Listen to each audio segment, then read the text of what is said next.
प्रभु श्री कृष्ण कहते हैं, जो मुझे सर्वत्र देखता है और सब कुछ मुझ में देखता है, उसके लिए ना तो मैं कभी अदृश्य होता हूँ, न वो मेरे लिए अदृश्य होता है। आइए इसी के ऊपर एक अनमोल और सच्ची कथा सुनाती हूँ। राजस्थान की एक छोटे से गांव में श्रद्धा नाम की एक लड़की रहती थी। श्रद्धा अपनी माँ बाप की इकलौती बेटी थी। जब श्रद्धा कॉलेज में पढ़ाई कर रही थी, तब उसकी माताजी का देहांत हो गया और श्रद्धा की कॉलेज ख़त्म होने के बाद उसके पिता की तबीयत भी बिगड़ने लगी। धीरे धीरे उनकी तबीयत इतनी खराब हो गई कि वो पलंग से उठ भी नहीं पा रहे थे। श्रद्धा बहुत से डॉक्टर को दिखाया, मगर उनका कोई भी इलाज नहीं हो सका। श्रद्धा रोज अपने पापा के लिए परेशान रहती थी। रोज सुबह उठकर अब पहले अपने पापा का काम करती थी, फिर घर का काम निपटा के ऑफिस के लिए निकल जाती थी। ऑफिस से आने के बाद फिर बाकी का काम करती थी। लेकिन श्रद्धा अपने पिताजी को लेकर बहुत परेशान रहती थी और बहुत दुखी भी होती थी। एक दिन श्रद्धा अपने ऑफिस के लिए निकल रही थी, तभी रास्ते में उसे एक संत जी मिले और उसने संत से आग्रह किया कि वो घर आकर उसके बीमार पिता से मिले, प्रार्थना करे। बेटी ने ये भी बताया कि उसके बुजुर्ग पिता पलंग से उठ भी नहीं सकते। जब संत घर आए तो पिता पलंग पर 2 तकियों पर सिर रखकर लेटे हुए थे। एक खाली कुर्सी पलंग के साथ पड़ी थी।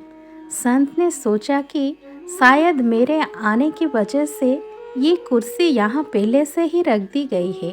संत ने श्रद्धा के पिता से कहा, मुझे लगता है कि आप मेरी ही उम्मीद कर रहे थे। पिता बोले, नहीं नहीं, आप कौन हैं? मैं आपको नहीं जानता।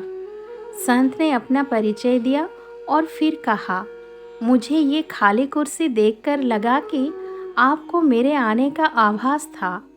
पिता ने कहा, ओहो, ये बात है।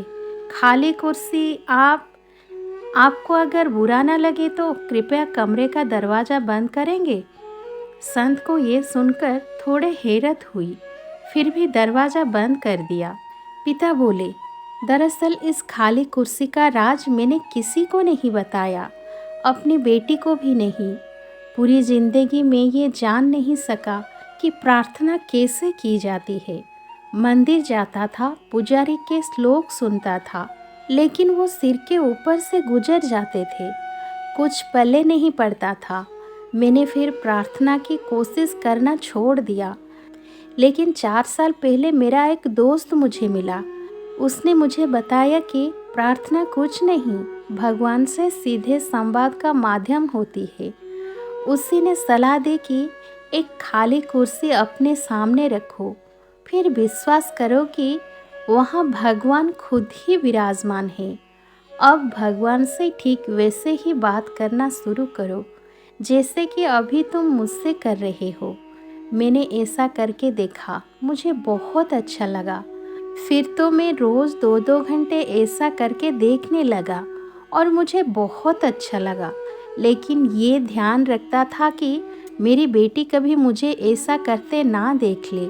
अगर वो देख लेती तो उसका ही नर्वस ब्रेकडाउन हो जाता, या तो वो फिर मुझे साइकियाट्रिस्ट के पास ले जाती।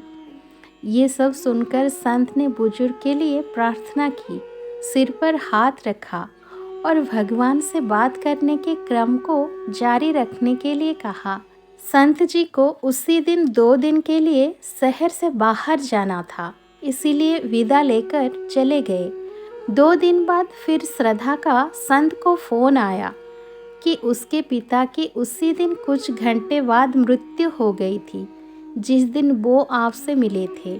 संत ने पूछा कि उन्हें प्राण छोड़ते वक्त कोई तकलीफ तो नहीं हुई? बेटी ने जवाब दिया, नहीं नहीं, मैं जब घर से काम पर जा रही थी तो उन्होंने मुझे बुलाया, मेरे माथा प्यार से चूमा। ये सब करते हुए उनके चेहरे पर ऐसे शांति थी जो मैंने पहले कभी नहीं देखी थी। जब मैं वापस आई तो वो हमेशा के लिए आंखें मूंद चुके थे। लेकिन मैंने एक अजीब सी चीज़ भी देखी। वो ऐसी मुद्रा में थे जैसे कि खाली कुर्सी पर किसी की गोद में अपना सिर झुकाया हो। फिर श्रद्धा ने पूछी, संत जी वो क्या था? ये सुनकर संत की आंखों से आंसू बह निकले। बड़ी मुश्किल से बोल पाए, काश मैं भी जब दुनिया से जाऊं तो ऐसे ही जाऊं। जय श्री राधे।